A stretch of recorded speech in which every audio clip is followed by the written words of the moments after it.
All right, we're live at the Quick Center at Fairfield University, Fairfield, Connecticut. On your left, Mr. Martin Tubridy, the man who inspired Mr. Tanner. So great to have you. Welcome. And on your right, Tom Chapin. Tom, great to see you. We're going to chat with both of you. We'll start, Tom, with you. And you've been on the road all morning doing all these radio interviews to talk about this great concert happening next Saturday night right here at the Quick Center at Fairfield University. What can folks expect, Tom? Expect a lot of Chapins, a lot of songs, and one Mr. Tubridy. We're going to be doing the Harry Chapin Celebration Song concert with the Chapin family. And you get 4 bands for the price of one. And it'll be myself, my brother Steve with the great Harry Chapin band, Big John Wallace, Howard Fields, John Wallace's son Clark, and Steve's son Jonathan as the band. And then we get the best part of the show, which is the next generation. My daughters, Abigail and Lily, the Chapin sisters. Wow. And their beautiful voices and songs. And also Harry's daughter, my niece Jen, beautiful and singer and songwriter. And we will be doing at least half the concert is going to be Harry's classic songs. Mr. Tanner up front and center with a special surprise, which you'll find out about. And Cats in the Cradle and Taxi and Sunday Morning Sunshine and Circle, of course, all those songs. And we'll do them in different configurations. I'll sing some, Steve will sing some, the girls will sing some, Jen will sing some. And but it's a lovely evening of music. I look forward so much to this. Partly it's a family reunion, and partly it's a music reunion. And the combination is pretty spectacular, and I'm so looking forward to it. Yeah, and Tom, this is such a special occasion because it marks the 35th anniversary of the start of the Harry Chapin Foundation, which of course the Chapin family started just a few months after Harry died in that tragic car accident on the Long Island Expressway. It's got to be poignant for you on many levels, right, Tom? Well, I'm thrilled that these organizations like the Harry Chapin Foundation has lasted this long and with such good work. And it's true with many of the things that Harry started. I'm thrilled about being there. It's going to be a wonderful show. Poignant. The 35th anniversary doesn't make me as poignant as the fact of getting together with my daughters and with Jen and with Steve and the boys. That's going to be poignant, getting the chance to sing these songs again. Yeah, and your career has spanned 5 decades, Tom. 24 albums, 3 Grammy Awards. You've been on Broadway, you starred and written music for films, and of course, who could forget the incredible job you did on the Emmy and Peabody Award-winning show Make-A-Wish? I mean, what a journey, Tom. Well, that's all prelude. It's from here on is where we're going, and I'm thrilled. It's been a wonderful ride. We were talking earlier to somebody who said, did you always know you're going to be doing this? And of course you don't. Your life goes its own way. And looking back, there may be a thread. But I'm right now, it's thrilled about the next day and getting up in the morning and creating. We're speaking with Tom Chapin and with Martin Tubridy, both of whom are going to be performing at the Harry Chapin A Celebration and Song concert next Saturday night, November 12th in Fairfield, Connecticut at the Quick Center for Performing Arts. You can get your tickets right now at quickcenter.com. That's quickcenter.com. And Tom, take us back to those days at Grace Church in Brooklyn Heights. I mean, your mom got you and Steve to join the boys' choir, right? But Harry, not so much, right? Well, Harry was older, and as Steve said, the very thing that made Harry Harry was not what you want in a choir. Yeah. But I was 8 years old and got in the choir. Harry at that point was 10. And I think his voice was always changing. You know, it was not a choir voice, really. And so Steve and I were the ones who could sing harmony. So when we started the Chapin Brothers, when Harry was 14 and I was 12 and Steve was 11, Harry had these 2 willing characters who could sing harmony, and which Harry couldn't at that point. So he was always on melody and we would sing harmony. But he was the mover. He was the one who said, we could do that. And he was totally unafraid about just, okay, let's go there and sing. Let's go here.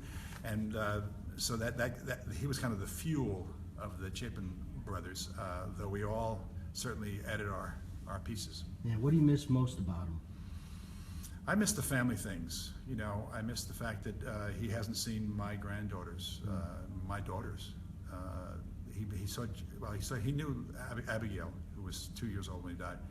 He saw Lily for 15 minutes before the night before he died, and you think about his own daughters and grandkids. So that's the stuff I miss. And the fact of his joie de vivre. The family joke was, two's company, Harry's a crowd. But I'm so proud of what he accomplished and what has happened since his death, how people have picked up stuff and carried it forward, his ideas, Why Hunger, Long Island Cares, Harry Chapin Food Bank, the Harry Chapin Foundation, and all the grand work that's happened in his name, but not by him, but by people who were inspired by him, and that's an incredible legacy. What drove him to get so involved in the cause of hunger? Well, I think it was kind of initially it was the idea that, oh my gosh, he and Bill Ayers realized, there's enough food in the world to feed people, and yet there's all this hungry people. And then he realized you could feed America 12 times over with the food that's here, and yet a quarter of our children may go hungry tonight. A quarter of our children. And he thought that was the ultimate obscenity. So he got involved with it, and then the more he got involved, the more he felt like it was his. He wanted to tell you about it and change it. And so I think it's partly his personality. This is not a saint. He was not Mother Teresa. He was Harry Chapin, who said, Do you know about this? Let me tell you about this incredible thing, and we can do something about it. And I think the most powerful thing about him was we. It wasn't, watch me do this. It was, we can do it. And I think that's the reason that these organizations have lasted. But you have been involved with World Hunger Year, now Why Hunger, since its founding in 1975, and Jen has been involved for so many years, and Sandy and Jamie over the years. I mean, it's really been a family affair. Your brother James, was the chair of the board for so many years. Well, that comes with the territory as well. It's become a family thing. Harry called me up and said, I'm starting this organization called World Hunger Year. He said, you want to be on the board? I said, I don't know. Do I? He says, yes, you do. And so, yes, here I am. I'm the longest running board member. But it's one of the proudest things that I do. And so hunger has become something that, because my brother Harry was involved with it, and his somewhat obtuse younger brother listened to him, actually. That's why we're still here. And I got to ask you one more question. In this political environment with the elections coming up, you think Harry would have gotten involved with politics later in his career, Tom? He was always involved with politics. He was down in Washington. In fact, he got the Congressional Gold Medal, which only 4 of the songwriters ever got. The Gershwin brothers, Irving Berlin, and George M. Cohen, and then Harry Chapin. And because they knew him down there, he was down there and actively working to change hunger and hunger policy in Washington.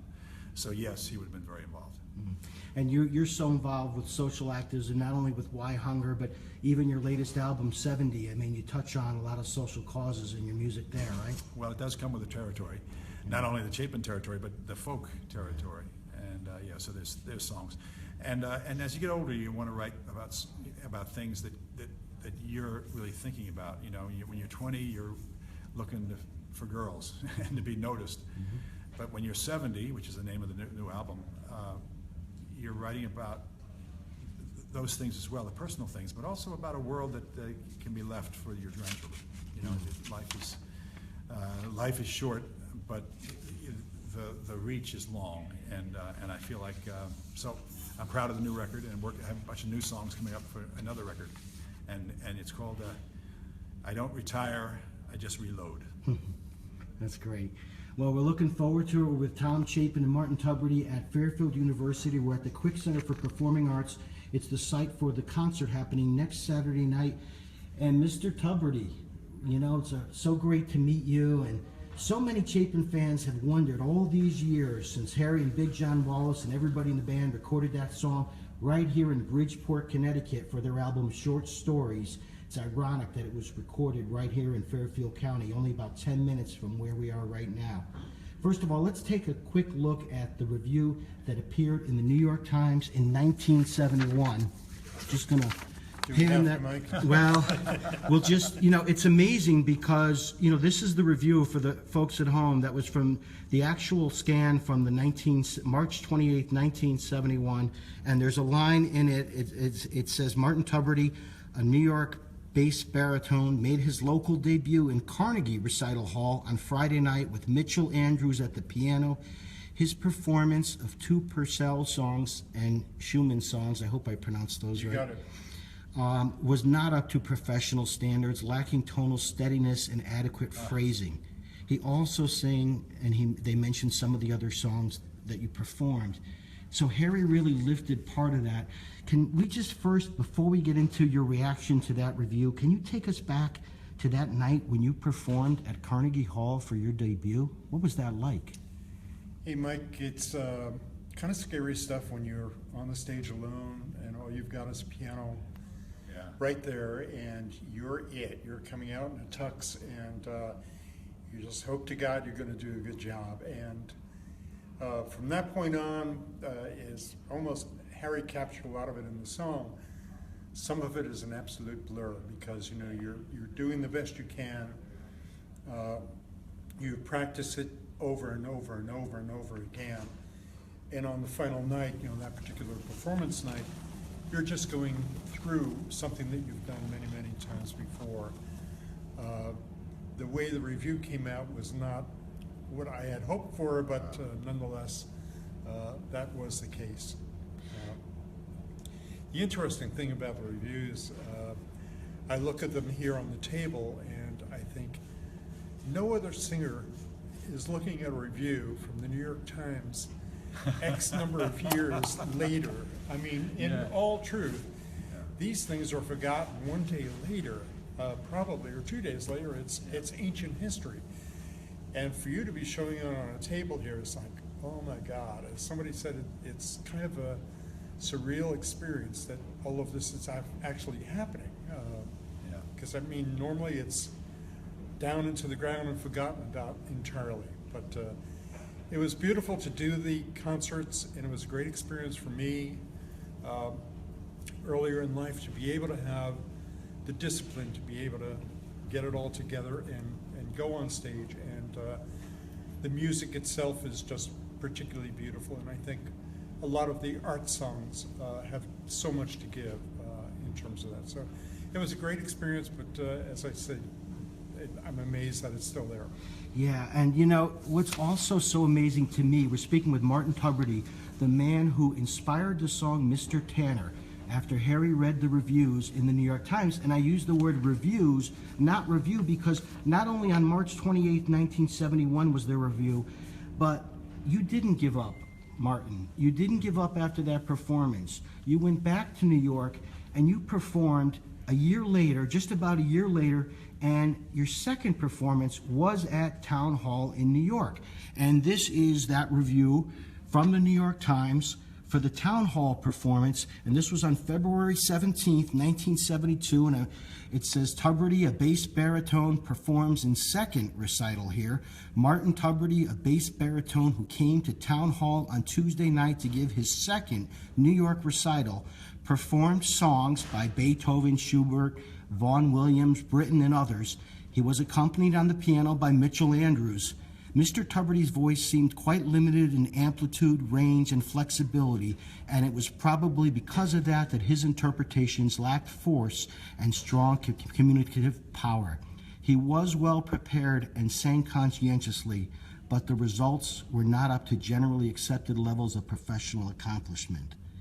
That is just amazing to get a 1-2 punch, and yet, kind of like Rocky Balboa, you came back. You didn't give up. Kind of a little crazy, right? No, it's inspiring, actually. Yeah, it really is. I mean, in terms of doing it for one more time and actually just about a year later, what happens with that is that you take the first review, you just kind of put it aside and realize that if anything, it was not the greatest, and you really walk on from there. And to some degree, that's a story of life. I mean, none of us can really ever give up. And so in this particular instance, it was coming back for another concert. But the nice thing about it, Mike, is the preparation for it. And you work yourself up to the songs, the knowing them, getting to be very, very familiar with them. And it's all a package that you put together. And I think it was just the wonderful experience to be able to do it.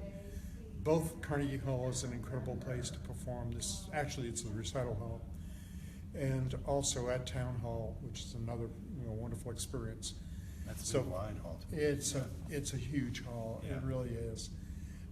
It was, for me, it was just wonderful to get that under my belt, to be able to do that. And How did you get? What was the audience? Was it? it was not big. It was like maybe a couple of hundred people or whatever. Still, But Town Hall, Town Hall's huge. Yeah. Town Hall Wow. is just goes on and on. Yeah. But it's really, you're testing the waters, you're going out there and you're trying. And I think that's really what I was doing, was to see the music is incredible. I mean, when you're talking about music by Schubert, Beethoven, any of these composers, Brahms, you're talking about some of the best music that's ever been written. Although there's a wonderful book, I don't know if you are familiar with this or anybody is familiar with it, because it's pretty hidden, but it's called The Lexicon of Musical Invective. Yes. Go ahead. Lexicon of Musical Invective. And you would not believe it. Now, I'm Martin Tubridy, and if I got the reviews and they're bad reviews, okay, so who's he?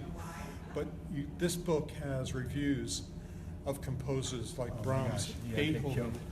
They got killed, and like you go, how could these people actually do this to these people? And they all got it. I mean, Schubert, Berlioz, Brahms, Sure. Wagner, constantly. I mean, his music was not considered up to the standards at that particular time. So I'm absolutely nothing, but if you ever want to have a wonderful read, it's called The Lexicon of Musical Invective. But it's just a treat to know that that happens. It's an interesting thing about a song which will keep something alive. Woody Guthrie wrote several songs about things that we wouldn't remember anymore, except the Ludlow Massacre and the deportees. They found out just recently, this last year was 100 years later, who exactly those deportees were in that song. And so, in a sense, you're in that grand, Not quite, but but the grand tradition of a song that keeps a moment alive, as you said.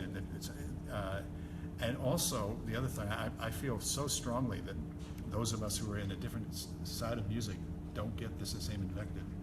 Although, it's such a tight, tough thing in being classical music in any form, in terms of what the what the expectation and the difficulty is. Yeah. Tom, the thing about classical music, I can just extend for one moment on that, is that unlike any other performances where the opportunities are tremendous in terms of like the availabilities, you may disagree with that, but I mean in terms of like, how much you can do.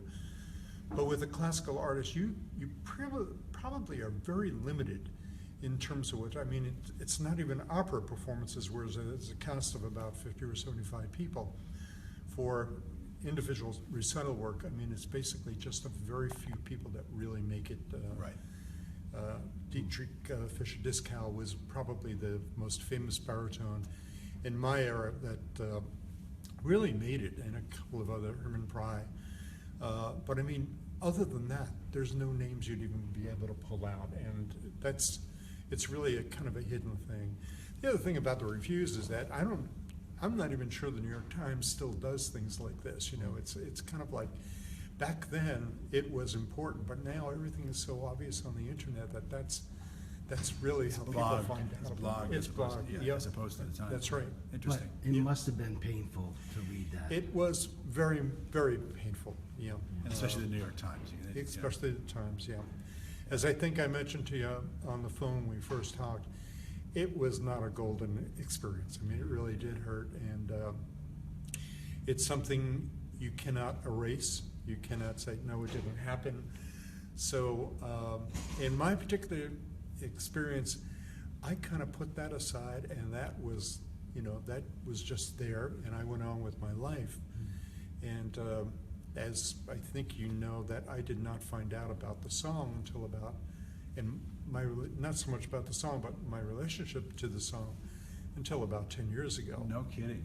Yeah, How'd you find out? Michael Kaplan, a Chapin fan, contacted you, right? Is that what happened? I'm not sure who it was, but I started to get phone calls and inquiries, emails and all that. Wow. Are you Martin Tubridy? And yeah, I'm Martin Tubridy. I can't deny that. But in terms of the relationship to the song, I had no idea. I was going, no, I'm not a cleaner. No, I'm not from Dayton, Ohio. No, you got the wrong number. That type of thing. Sure. Because it was just natural. I mean, it basically, that was not me. And I guess I did not see the veracity of it all in terms of my relationship to the song, really, until I guess Howie Fields contacted me about 6 months ago. Wow. Wow. And so when you really listen to the song, I mean, we're speaking with Martin Tubridy, the man who inspired Harry to write Mr. Tanner after Harry read some New York Times reviews, and we're also speaking with Tom Chapin. Both of these guys, along with the entire Chapin clan, the Chapin family, are going to be performing next Saturday night, November 12th, at the Quick Center right here at Fairfield University, which is where we are live from right now. And you can get tickets at quickcenter.com. That's quickcenter.com. And Martin, when you did hear the song, I mean, yes, Harry kind of wove a tale and imagined what came before and what came after that review. Mm-hmm. But he really hit a note, didn't he? It's an incredibly beautiful song. I think when you listen to the chords of that song, there is so much empathy in the music. Mm. And I think that's what really hits me, is that the beauty of it all, in terms of I guess the term, he was a storyteller, was kind of like one of his key elements or aspects of his music. And I think he told such a beautiful story in that, as well as Cats in the Cradle and Taxi. And even The Circle, I mean, in terms of it really kind of brings a lot of meaning to individual instances in one's life. And certainly I think for me, it's very impactful, but beyond me, which is just a very small part of it, anybody can relate to this. Bingo. Anybody. Yeah. That's what's so powerful. People love this song because it's about them. The life Yeah. going bang. Yeah. Something you dream, and then you just how do you go on? Yeah. How do you go on? This is music, and this is about a performance. But when you take people, whether it be an artist, whether it be somebody, a lawyer that didn't do well in his first shot or something like that, in every particular field, there are people that are longing to get another shot, to come back and do something a little bit better, give me another chance. And I think that's what that song's all about. I mean, in the background of it, it's a story about a really bad experience and how he weathered through it, and got back into the tailor shop and just sang to himself. But basically, it's about people that in their own lives are doing the same thing every day. I love that line with late at night when the shop was closed, and the idea is that he hasn't given up. What the reason he was doing this? Yeah, and I thought that was really, and that's kind of the poetic aspect of that. Yeah, it sort of breaks your heart. Yeah, that's us. Yeah. And you shared with me on the phone, Martin, when we spoke, your takeaway as the lesson from this song. I think you quoted Winston Churchill, right? Oh yeah, I mean it's an expression that probably everybody knows of Winston Churchill, if there's just one, but it's never, ever give up. And that was his guideline, and he had to go through a lot of battles with the British people, with Franklin Roosevelt, with Stalin, and obviously the most important one was Hitler. And his whole thing was he would not give up for Great Britain. And that expression, I think, exemplifies a lot. And that's the story of all of us, really. We can't give up. Did you continue to pursue a career in music, or what happened? I did. Professionally, I was in advertising. So I worked at advertising agencies. Yeah, advertising agencies, and you were here in Connecticut? In New York City. Worked for advertising agencies like Young and Rubcam, Wells Rich Green. Oh, yeah. Then did advertising sales for a magazine everybody knows or did know, Ladies Home Journal. Sure. And then I started my own company, Tubridy and Associates. It represented trade publications, School Nutrition Association magazine and others. But that was my business field. Now, music-wise, Marlene and I, my wife, we actually met doing a show called Guys and Dolls. Ah. And at the end, it was off-Broadway. But Guys and Dolls, she was a female lead, her name Sarah Brown in the show. I was Sky Masterson. Uh-huh. At the end of the play, as you guys probably know, they get married. And 2 years later, Marlene and I got married. So, Sounds like a Harry Chapin song. It does. yeah, probably. Well, it could be a Tom Chapin song. That's true too. But so did music become more of your life than your livelihood? No, my livelihood was important, but music is something that has always been a part of my life. We do benefit concerts. I cantored, which Tom can relate to in terms of his background. I cantored at churches in Easton, Connecticut, and Weston, Connecticut, and also did choir work and things like that. And still, we're doing performances, but. Music is very much something I enjoy. I still, play the guitar and piano a little bit. So, Great. And at this concert next Saturday night, Martin Tubridy, Mr. Tanner, you're going to be joining in for a chorus from one of the verses of that song with Steve Chapin and Big John Wallace and Howard Fields. And what do you think it's going to feel like to sing that song at this benefit concert? it's going to be a great experience. To me, for all of this to happen at this particular time in my life is just amazing. The fact that Howie called 6 months ago and just saying that this may happen at some particular time, would you be interested in? At first, I still wanted to ditch the interview. I'm going, no, get it away. Which I think he can relate to, but Yes. on the other hand, I thought it was a beautiful experience to be a part of it, and the song means a lot, and probably most importantly, what Tom alluded to before, the work that, and this is all from the VH1 interview of the show that was done. I had no idea how beautiful a man he was, and the whole family is, in terms of the work that is being done. I think for all the performers out there, there are very few that really concentrate on giving back, and this particular concert donating to Operation Hope, and probably all the other concerts that you guys do, I mean, it's really amazing, is that it's constantly not me, but giving back, and that's probably what he was about. That's what Tom and Steve about, and the rest of the band. And there's something so special about that. So for me, although I really wanted to just hide in some way, I thought, what a beautiful experience to perhaps be a part of this. Well, we're so grateful you did. Just one last thing on Mr. Tanner. As you know, there's a children's storybook coming out next spring, Mr. Tanner Illustrated. Beautiful illustrations, and the publisher, it's going to be Ripple Grove Press, and people can go on ripplegrovepress.com to learn about this book. Didn't know that. But the publisher and the illustrator are going to be here at the concert, at the pre-concert reception next Saturday night, November the 12th, here at the Quick Center at Fairfield University. You'll get to meet Mr. Tanner, Martin Tubridy. You'll get to meet Tom Chapin. You'll get to meet the publisher and the illustrator. You'll get a sneak preview of the book, Mr. Tanner. And just imagine parents reading that book to their children, that story, Harry's story with those illustrations, the lives that could change, the dialogue that will inspire about pursuing your dreams no matter what. It's incredible.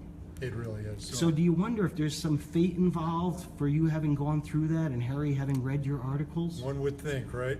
And here we are I mean, today. it could have been totally lost, and perhaps there's a, as I mentioned earlier, it's a surreal experience because it just seems like there's more meaning to all of this than perhaps just what started out on a printed page. Well, I think that's the magic of creation, which is to take something that is so painful and then make this flower out of it. Let's make the song. Thanks so much. What a pleasure. Meet you. Tom, here too. So we'll see you Appreciate it. next Saturday. See you next Saturday. Next Saturday, one more plug, Tom. The whole Saturday film. night, the family night on the 12th of November. Be there or be square. Sounds good. Thanks so much, guys. Thank See you. you soon. Quickcenter.com for your tickets. Quickcenter.com.